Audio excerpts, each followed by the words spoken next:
Have you ever had that feeling? Maybe you're scrolling through the news on your phone, or you're half listening to a politician give a speech, or, I don't know, maybe you're sitting in a corporate meeting listening to HR talk about mission statements, and you get this sinking sensation in your gut. The nausea. Yeah, exactly, the nausea. It's this feeling that the words being used, they don't actually touch anything real anymore. Like, we're all using these heavy, important terms like values, truth, history, or democracy, but they feel hollow, like empty shells. It's the sensation of being gaslit on a civilizational scale. And it's not just you. It is, I think, the defining nausea of the modern age. That's a good way to put it. It's that creeping suspicion that the map we've been given, the language we use to navigate life, it just doesn't match the territory we're walking on. It feels like the operating system of the world has glitched. Yeah. And, usually when we feel that, we try to fix it with more information. All right. We doom scroll harder. We look for a fact check. We think if we just get more data, the picture will clear up. But today, for this deep dive, we are doing something completely different. We aren't looking at the news cycle. We're looking at the source code of the mind that creates the news cycle. We are looking for the philosophical root cause. And to do that, we have to go back. We have to go back over 100 years. We have a stack of sources today that are, frankly, explosive. We are diving into the archives and lectures of Rudolf Steiner. Now, usually when people hear Steiner, they have a specific box they put him in. They do? They think Waldorf schools, or maybe biodynamic wine if they're into that. Or they just think mystic and, they tune out. Right. They think esoteric guy from the 1920s. End of story. But the Steiner we are meeting in these documents, and we're talking specifically from his collected works, the GA Lecture Series 161, 173, 200, and 328, this is not just a mystic. He is a logician. He's a philosopher who is taking a sledgehammer to the intellectual foundations of the 20th and now the 21st centuries. He is what I would call a giant slayer. And the giant he is slaying is something we are living inside of right now. It's the water we swim in. We are calling this deep dive Slaying the Hydra, because Steiner identifies a three-headed monster of philosophy that has quietly, methodically devoured objective truth. If you have ever wondered why we live in a post-truth world, this is why. It wasn't an accident, it was programmed. So we're looking at a crime scene, essentially. Yeah. An intellectual crime scene. That is the perfect way to put it. And the three heads of this Hydra have names. They sound academic, but they are absolutely lethal. They are Nominalism, Pragmatism, and the philosophy of as if. Okay, let's unpack this, because I have to be honest, those sound like very dry academic terms. If I heard nominalism at a dinner party, I'd probably, go look for the cheese plate. Tacos, of course. But if I understand our briefing correctly, these ideas are actually the reason why you might feel like you're living in a simulation where words just don't mean anything anymore. Precisely. This is a red pill conversation. We are going to show how these abstract concepts aren't just dusty theories. They are, in a sense, mental illnesses that have infected the collective consciousness. They are the reason why a politician can say one thing, do the complete opposite, and feel zero cognitive dissonance. They are the reason why science can be twisted into a tool of power. So our mission today is to expose this Hydra. And we're going to start with a diagnosis that is, well, it's pretty weird. It involves a Chinese pigtail. It is a devastating image. But before we get to the image, we have to meet the man. To understand the first head of the Hydra, we have to meet Fritz Mothner. Mothner. I have to admit, I hadn't heard of him before this research. Most people haven't, which is really part of the problem. His ideas won, even if his name didn't. He was a philosopher, a contemporary of Steiner's, mentioned extensively in the source material we have, specifically from GA 161 and 172. Mothner is the father of what is called the critique of language. Critique of language. That sounds sophisticated. It sounds like something you'd study at a very expensive university. It sounds sophisticated, but it's actually a trap. It's a very elegant, very dangerous trap. Mothner wrote this massive 3-volume work plus a dictionary, essentially arguing one thing. Human beings are trapped in words. Trapped how? What does that mean? He believed that we don't actually have concepts. We don't have access to reality. We just have labels. We have word husks. He argued that language isn't a bridge to the truth. It's a barrier. It's a prison wall. So let me try to apply this. If I say the word freedom or love or even something simple like table, Mothner would say I'm not describing a real thing. He would say, you are just making a noise. You are using a label that has no objective reality behind it. He would say, show me freedom. You can't. You can only show me people running around or breaking chains. But freedom itself, that's just the sound you're making. For him, it's a phantom. Okay, but We need words to communicate. I mean, Oh. this whole conversation is based on the idea that words mean something. If I can't use words to describe reality, then what? Then you can never know the truth. That is Mothner's grim conclusion. Because we can only think in words, and words are fake, our thinking itself is fake. We are locked in a prison of our own vocabulary. He spent thousands and thousands of pages basically trying to prove that you can't say anything true. That sounds incredibly isolating and also, incredibly ironic. Very wordy for a guy who doesn't believe in words. It's worse than isolating, it's dizzying. And this is where Steiner comes in with that image you mentioned. Steiner read Mothner. He actually respected his intellect, his diligence.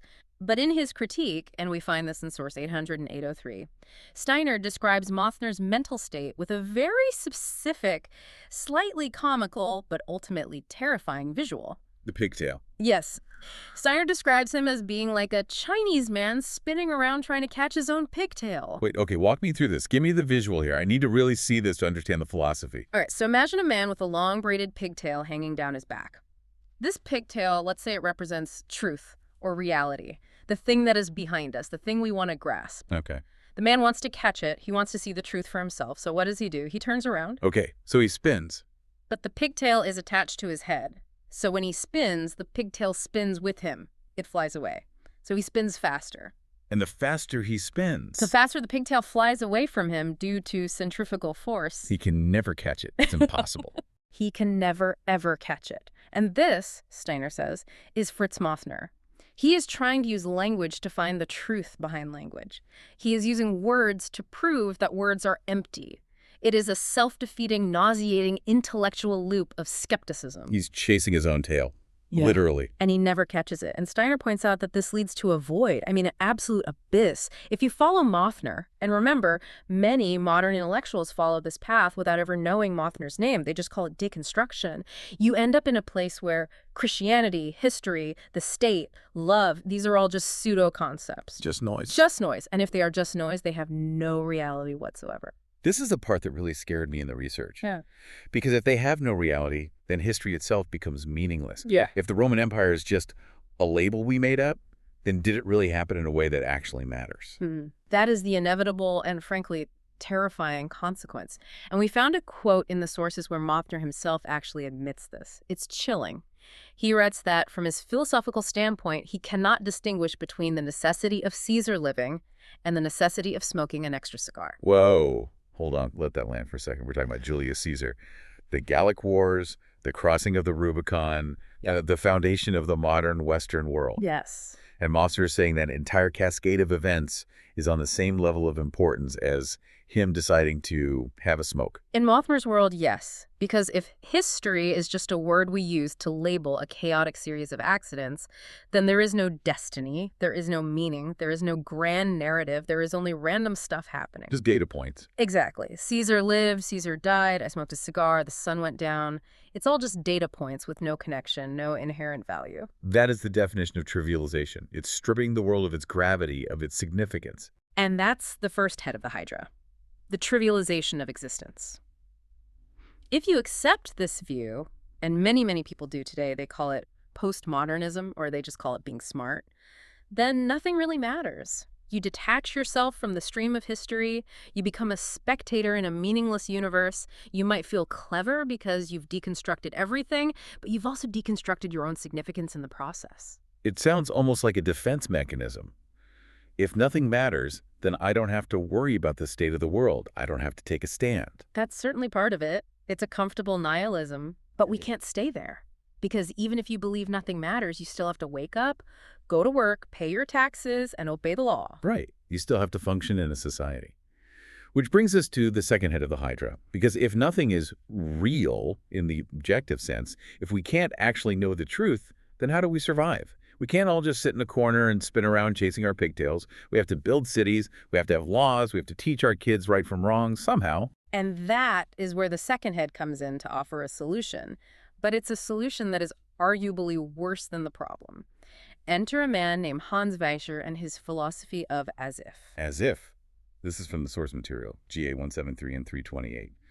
That phrase itself, as if, It just sounds tentative. It sounds fake. It is fake. That's the entire point. Fisher looks at the skepticism of people like Mothner and he says, okay, fine, I'll grant you your premise. We can't know the truth. We know that atoms probably don't exist. Remember, this was the early 20th century. Atomic theory was still debated philosophically. We know that the soul doesn't exist. We certainly know in this modern enlightened view that God doesn't exist. These are all fictions. Okay, so he's an atheist, a materialist. That is pretty standard for that time among intellectuals. But here's the twist. He says, but it is very useful to act as if they do exist. Oh, that's slippery. That's very slippery. It is the ultimate philosophical cop-out.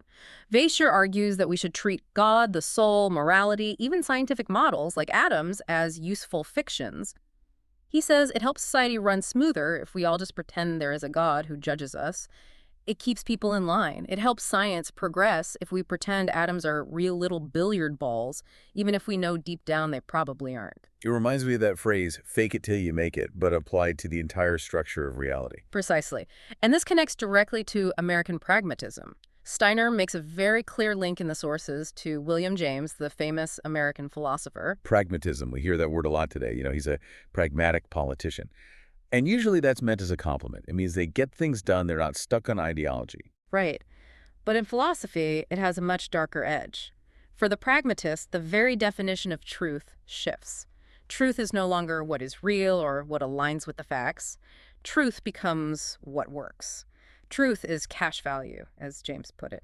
If believing in Santa Claus makes you behave better and gives you a joyful Christmas, then for the pragmatist, Santa Claus is true in a utilitarian sense. But that feels incredibly dishonest. Yeah. Feels like you're gaslighting yourself on purpose. Steiner calls it out with ferocious clarity, and he uses another one of his brilliant analogies. He talks about a child playing with a doll. Now, think about a child, maybe a 5-year-old girl playing with a doll. She treats it as if it were alive. Sure. She talks to it. She feeds it invisible tea. She loves it. But deep down, she knows it's not alive. Yep. It's play. It's imagination. She's not confused about it. Exactly. It is play. The child exists in a healthy duality of imagination and reality. But Steiner says, a philosopher cannot build reality on what he knows is a lie. If a grown man, a thinker, acts as if God exists while knowing in his heart of hearts that God is a fiction, that is not philosophy. Steiner calls it spiritual hypocrisy. Spiritual hypocrisy. Wow. That stings. It should. Steiner warns that this is a comfortable but terribly thoughtless philosophy. It allows you to have your cake and eat it too. You get all the social benefits of religion or morality, the community, the trust, the order, without the burden of actually believing in a spiritual reality. You become an actor on a stage. You are performing goodness not because it's true, but because it's efficient. And the danger here seems obvious. I mean, if truth is just what is useful, then the immediate question is, useful to whom? Boom! That is the question. That is the loaded gun on the table. If truth is merely utility, then truth becomes a tool of power. Can you give me a real-world example of that? Look at the 20th century. If the state decides that it is useful for the population to believe that a certain group of people are enemies, say the kulaks in Soviet Russia, or any other scapegoated group, then under the philosophy of as if and pragmatism, that statement becomes the truth. Because it serves the goal of the state. Correct. There is no objective reality, no higher moral law to push back against the lie. If you stand up and say, but wait, the kulaks are human beings with rights, the pragmatist state says, that view is not useful to our 5-year plan, therefore it is false. The truth is what serves the machine. That is terrifying. It completely removes the guardrails. Reality is no longer a check on power. Reality is whatever power needs it to be at any given moment. And this is why Steiner said this as-if philosophy wasn't just some quirky academic theory. He saw it as a preparation for disaster. He saw that it would hollow out the moral center of civilization. If we're all just acting as, if we have values, the moment the pressure gets turned up, those values evaporate. Because they weren't real to begin with. They were just useful fictions. Exactly. And when they stop being useful, they are discarded without a second thought. So we have the pigtail, this spinning skepticism that destroys meaning. And we have the as-if, a fake reality built on useful lies.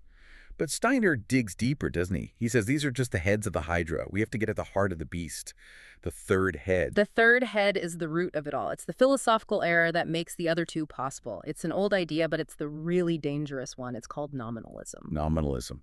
Okay, I remember this term from Philosophy 101, usually right before I fell asleep in the lecture hall. Feels very abstract, very medieval. Why is this the monster? Why does Steiner care so much about this dusty old debate? Because nominalism is the denial of the spirit in the most scientific-sounding way possible. Nomina is Latin for name. The nominalist says, look at the world, look at a wolf. The only thing that is real is the flesh, the bones, the fur, the physical matter you can touch and weigh. The concept wolf, the idea of the species, is just a label we stick on it. So it's just a word in a filing system. Right. They say the idea is just sound and smoke. The Latin is flatus vocis. It's just a breath of air, a meaningless sound we make with our mouths. So only the physical matter is real. The idea is just a ghost in our heads, a convenient fiction. Correct. And this is where Steiner draws a line in the sand. He says this isn't just a difference of opinion, this is scientifically, biologically false. And to prove it, he uses a story. It's a brilliant thought experiment. Actually, it's an anecdote from his time in Vienna walking with a priest and philosopher named Vinzenz Nauer. This is the wolf and lamb proof.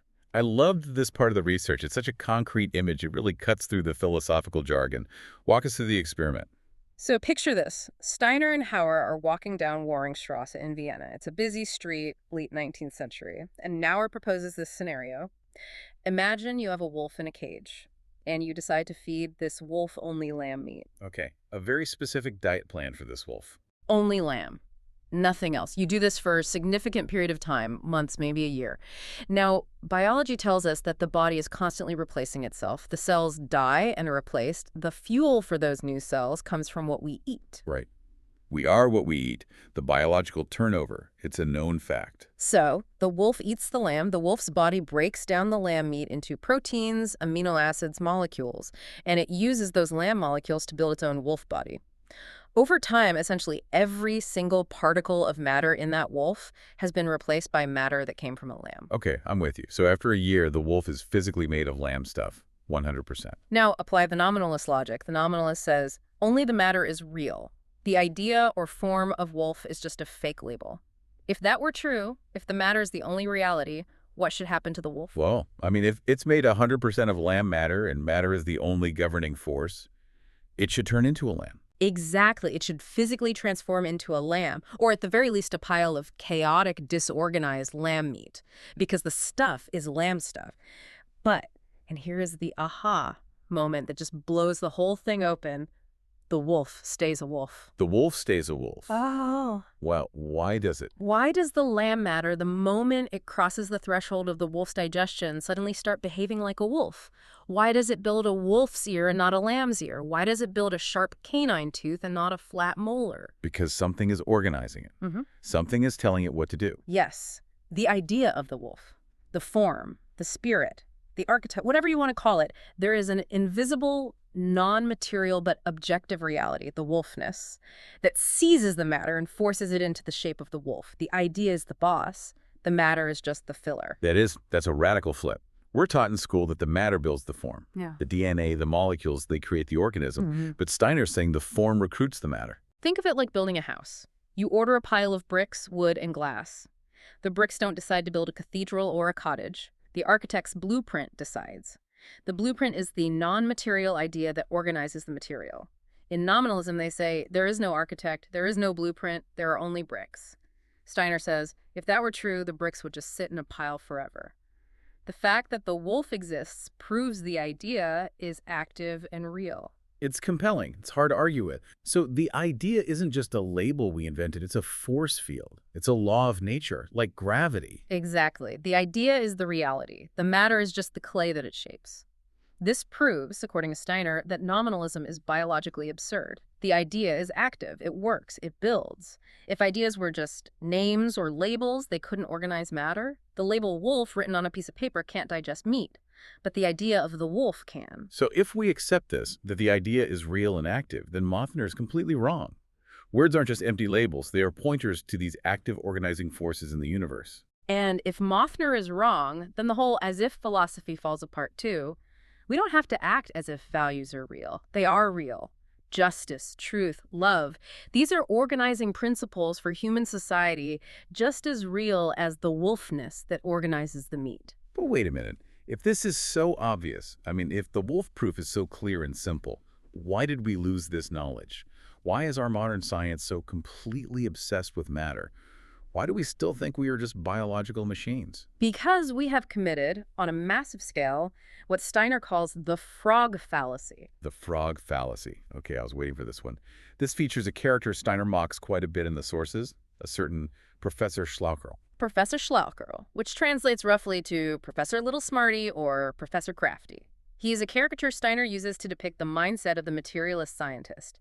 And Steiner tells this story to illustrate the absolute, almost comical stupidity of materialistic proof. A bit of dark comedy, isn't it? It is. So let's set the scene from the lectures.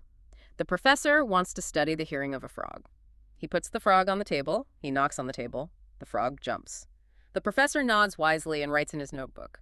Phase 1, knocked on table, frog jumped. Conclusion, the frog hears. Solid science so far. Reproducible results. I'm with him. Then phase 2, the professor, in the name of science, takes out a scalpel and cuts off the frog's legs. He puts the now legless frog back on the table. He knocks on the table again. The frog does not jump. Well, of course not. It has no legs. But the professor, being a strict materialist logician who only looks at the observable physical outcome, concludes, when the legs are removed, the frog no longer jumps in response to the sound. Therefore, the frog hears with its legs. That is ridiculous. It's laughable. It's just bad logic. It is laughable, but Steiner then says, look at modern physiological psychology. Look at how we study the brain. This is where it stops being funny and starts being tragic. How does this apply to us, to the human brain? Well, scientists observe that if you damage a certain part of the brain, Broca's area, for example, the person can no longer speak, or they can't form a certain kind of thought. Right. We see that correlation all the time. In studies of brain lesions, strokes, Yeah. we know that if you damage the gray matter, the function stops. And from that, they conclude, the brain creates the thought. Steiner says this is the exact same logic as the frog hears with its legs. Wait, unpack that for me, Yeah. because that feels like a huge leap.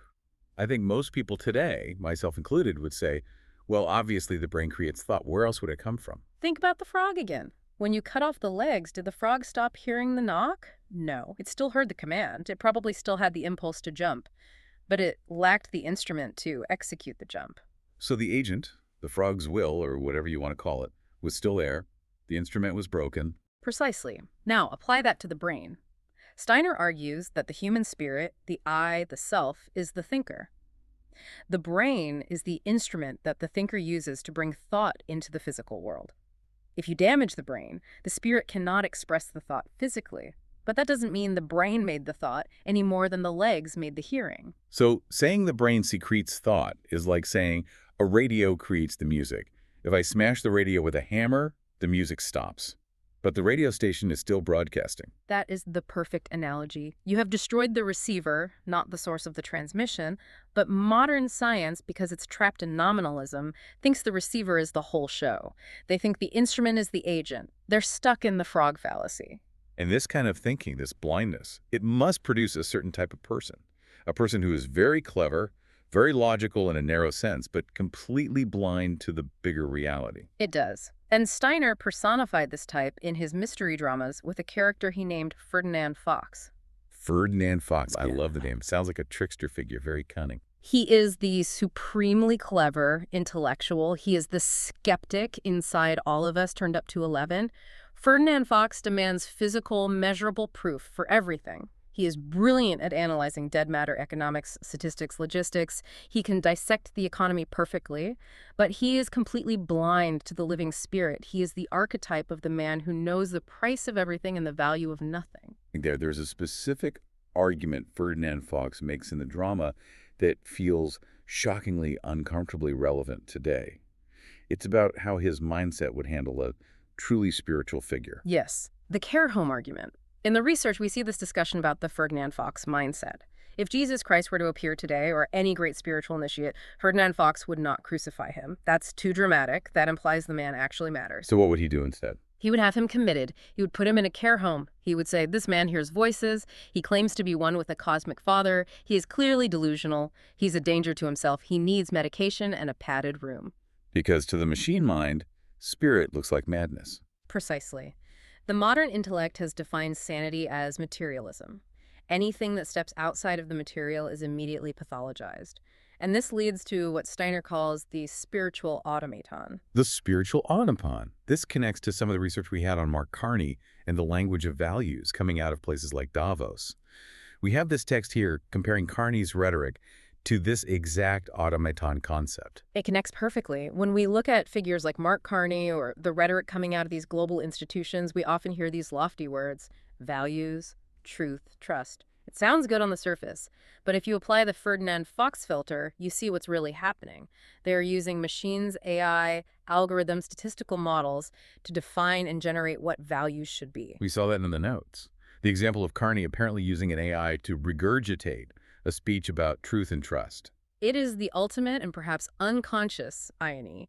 You're using a mechanism which by definition has no spirit, no moral intuition, no consciousness to generate text about human values. Steiner would say this is the flea anatomist at work. The flea anatomist. That's another vivid image. It's another one of Steiner's terms for this mindset. The scientist who studies a flea with a microscope. He can describe the legs, the mandibles, the mechanics of the jump perfectly. He can give you all the data. But he denies the life of the flea, the living principle. Modern economists and technocrats are flea anatomists of society. They dissect the economy, the carbon credits, the GDP, but they deny the living human spirit that actually makes the economy. They are studying the skeleton and ignoring the soul. And when you rely on these as-if philosophies and AI-generated values, you stop thinking for yourself. You just process data. You become an automaton. You regurge. You don't create. And a society of automatons is very, very easy to control. Which brings us to the final and, frankly, the most terrifying head of the Hydra, the political consequences. Because this isn't just about bad philosophy in a lecture hall. This spills out into the streets. This has real-world life-and-death consequences. It spills out into the gulags.